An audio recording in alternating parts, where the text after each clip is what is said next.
There's so much interest in Nigeria's election. The world is watching. The bigger economies and democracies are also paying very close attention to this election of Saturday. And tonight we'll be getting to check with the British government on their interest and perhaps how they're supporting Nigeria in this Saturday's election. I'm being joined by the British High Commissioner to Nigeria, Katrina Lang. Thank you so much for joining us tonight.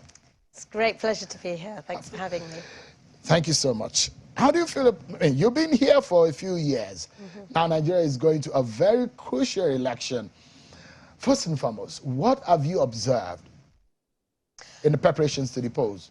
So, as you say, I've been here nearly 4.5 years, which is quite unusually long, but I particularly wanted to be here for 2 election cycle. So I arrived just before the previous election, and I'll be leaving soon after this one.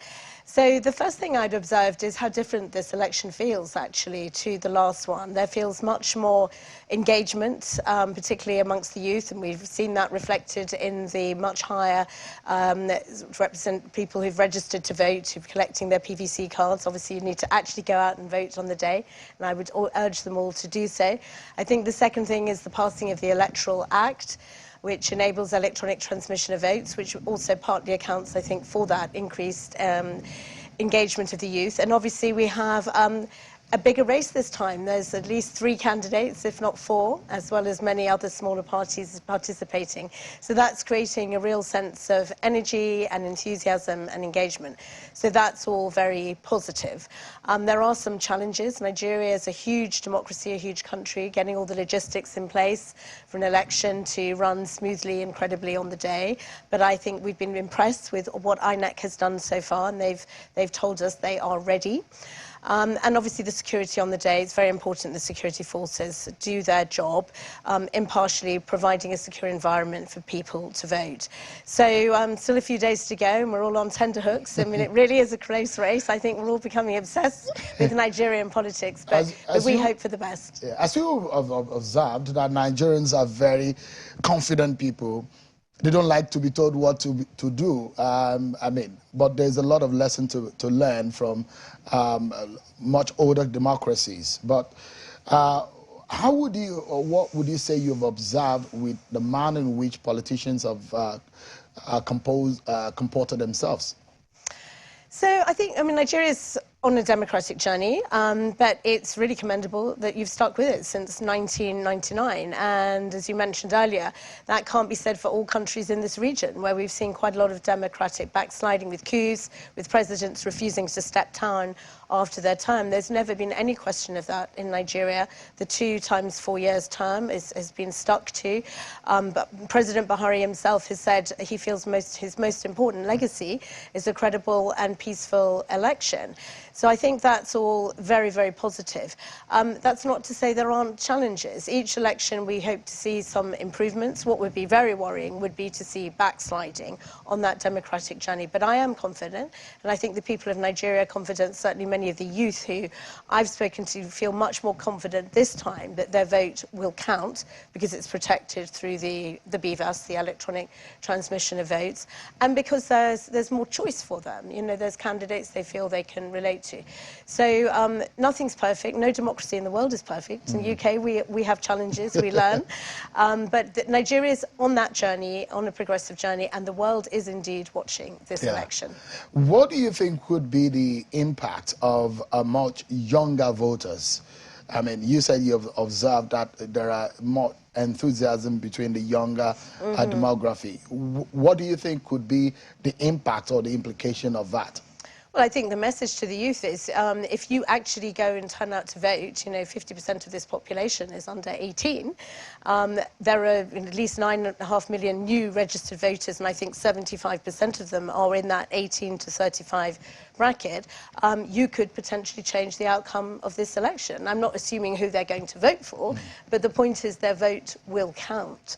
So there's a few days to go, so it's been encouraging. People have registered, picking up their cards, but of course the only poll that counts is on the day, so people do need to go out, and that will determine who the winner will be, because the winner will determine on who actually votes on the day. So I would urge them all to complete their journey and go out and vote, and don't feel intimidated. It's really important that people feel they can vote peacefully. What do you think about the quality of some of the candidates, the top ones? Well, we've engaged with all the big four, as you might say, but I've met some of the smaller parties as well.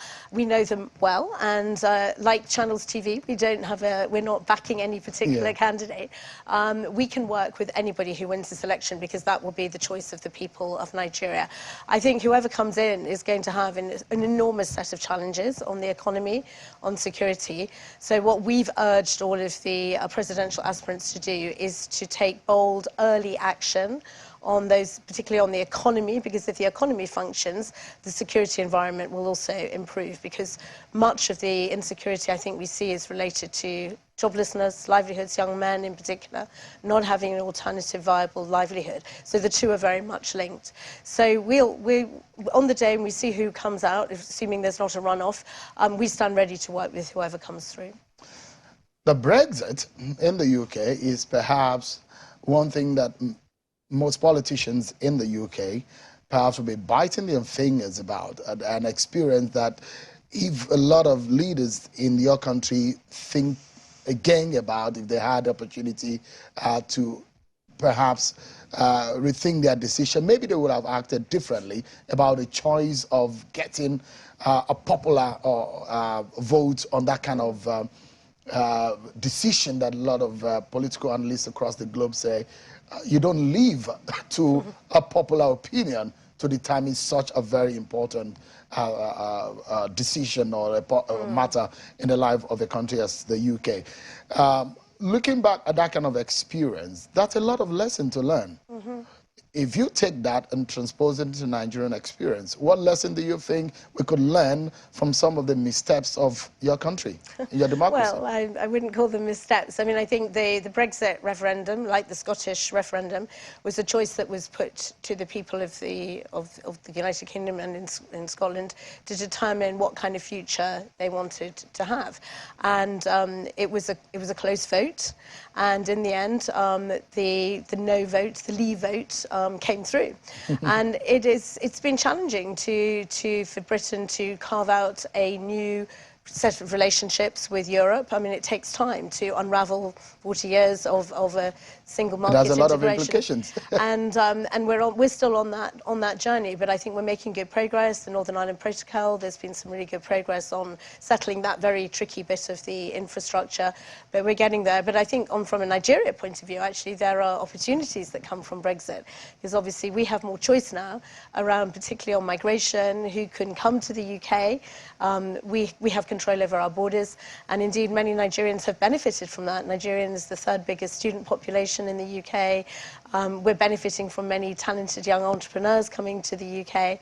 So, you know, there are opportunities as well as some challenges. So I'm speaking in the political and the voting sense. And what comes out of such a decision, and how much people understand that the decision they make in an election will impact not only on the economy, it will impact on their livelihood generally. And I mean, a lot of Nigerians who are watching you tonight, and the reason why I asked the earlier question is perhaps the decision they will be making on Saturday will affect their lives in so many ways. And that's why I was asking for the lesson that Nigerians could learn also in making a dramatic or a very critical decision. Well, I think I mean, a referendum is very different, obviously, from an election, because it's about one issue, and you focus on and you have to make a decision. But the thing that's similar, obviously, is that you should go into an election or a referendum doing your homework and your research and thinking about, does Brexit, how will it affect me personally, my family? And it was a complicated issue, and some people think that shouldn't go to a referendum because it's almost too complicated. But in an election, all the key parties have published their manifestos. I've seen them.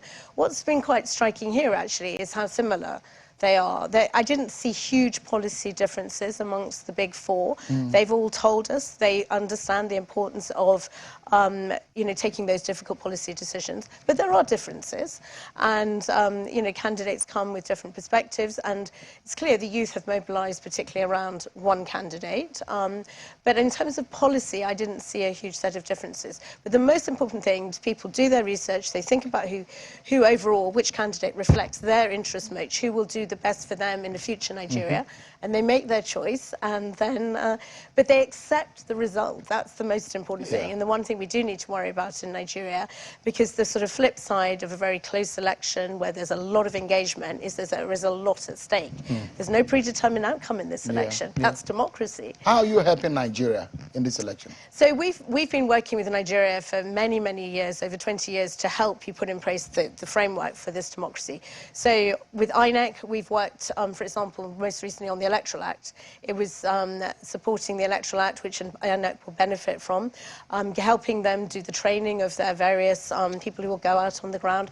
And we support civil society to have a voice, a loud voice, in terms of holding government to account, passing of the Electoral Act. On the day, we'll support the various situation rooms, including YAGA, the Not Too Young to Run campaign.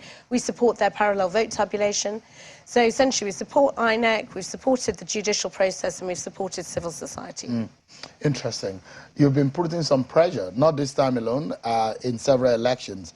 And the kind of warning that the British government and the US government, as the signal they're sending, sometimes have its own effect. This time around, you have a position, just like your US counterpart, about those who rig elections. What are those specific decisions you have made in respect of those who you think want to manipulate the process or want to rig the 2023 election?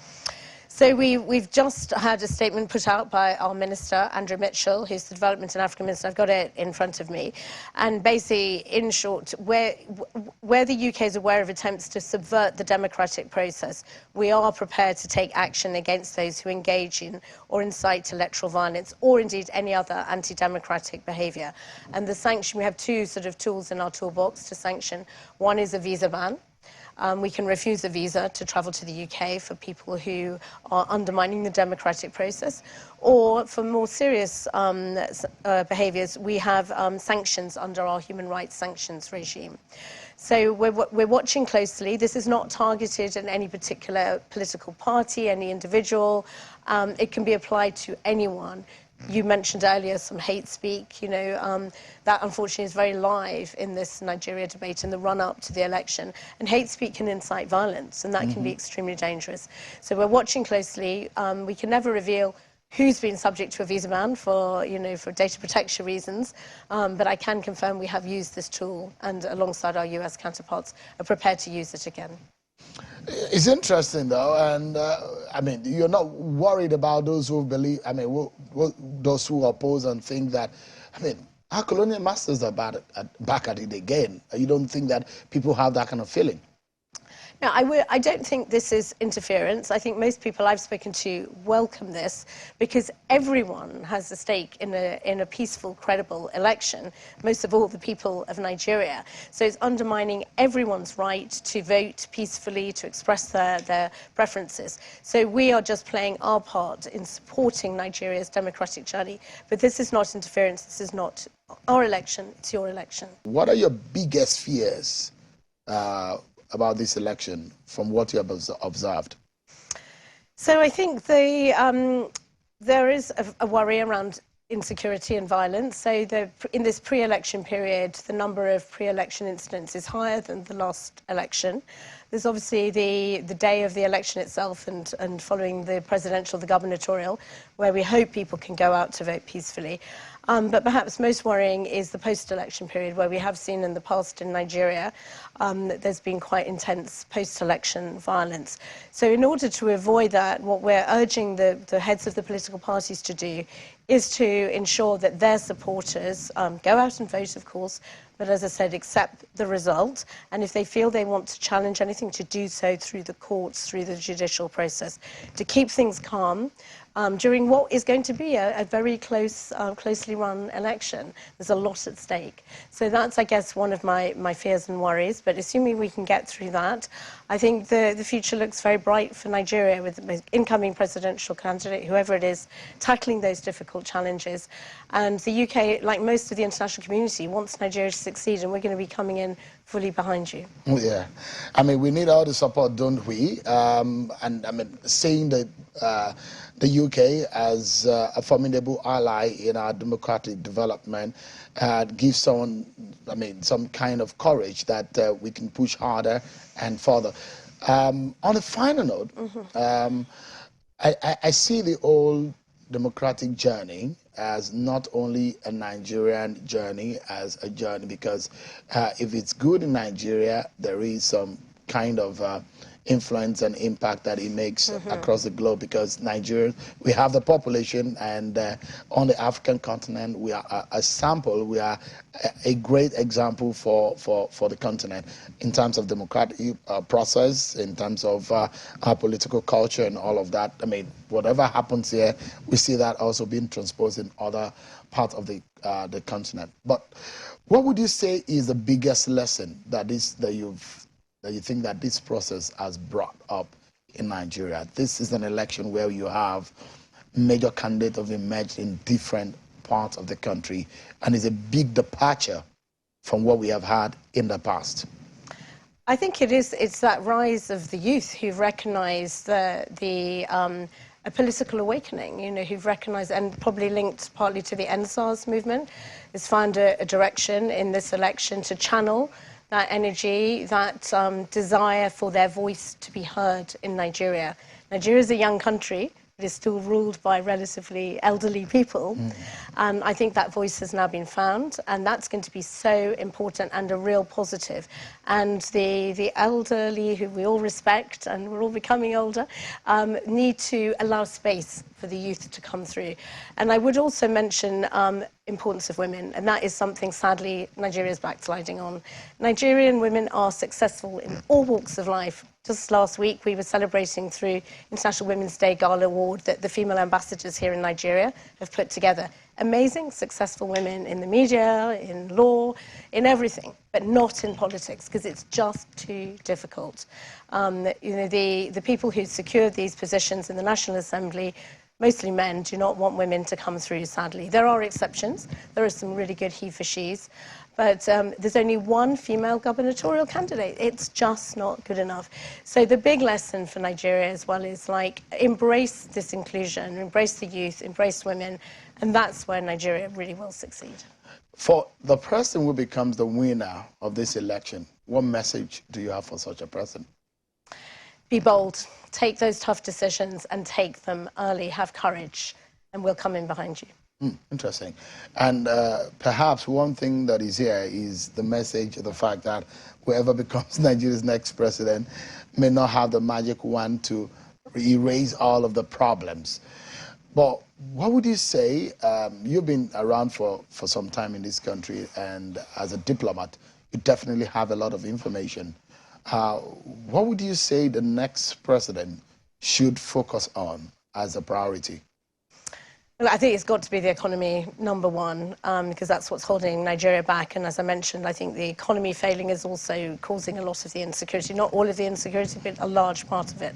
So there are, you know, 2 or 3 key decisions an incoming president has to take. Number one is to remove the fuel subsidy, which is draining the fiscus, but to do it in a way that protects poor people. Secondly, to tackle the multiple exchange rates. You know, businesses just will not invest in this country if they can't secure their foreign exchange. And 3, raise taxes. You have one of the lowest tax ratios in the modern world. Without raising revenue, you can't invest in public services, and in public services, infrastructure, education is key to the future. But the other point I just wanted to emphasize again is whoever comes in, build a strong, inclusive team with young people, with women in your team at the top table. Bring all that talent together and reach out to other political parties. A strong, inclusive team to help you and support you as a leader in what's going to be a pretty enormous set of challenges. You mentioned security as one of the challenges. It obviously is. The question is the British government doing enough to assist? Well, we've been supporting the Nigerian government for many years, particularly since the horrible incident with the taking of the Chibok girls. So we do a lot of training of your military, particularly around how to conduct operations in a human rights compliant way. And we support the military in understanding it. It's not just a kinetic approach, it's non-kinetic as well, drawing on very long experience we've had in Northern Ireland, in Iraq, in Afghanistan and so on. So we've got a very strong security and defence partnership. We take stock every 6 months. The next one to round off with this administration will be in April, actually, and then we're preparing the groundwork to do more on counter-terrorism, on cyber security, on serious organised crime with an incoming administration, listening to where they want us to focus and hopefully scaling up our support. Thank you so much, Katrina Lang, for talking to us. Is this going to be one of your major final events before you leave the country? I mean, the expiration of your time as a British High Commissioner. But I must thank you so much for gracing our studio tonight. Thank you so much indeed. I appreciate it. Thank you. It's been a great pleasure. pleasure. It's good to see you. Thank you so much.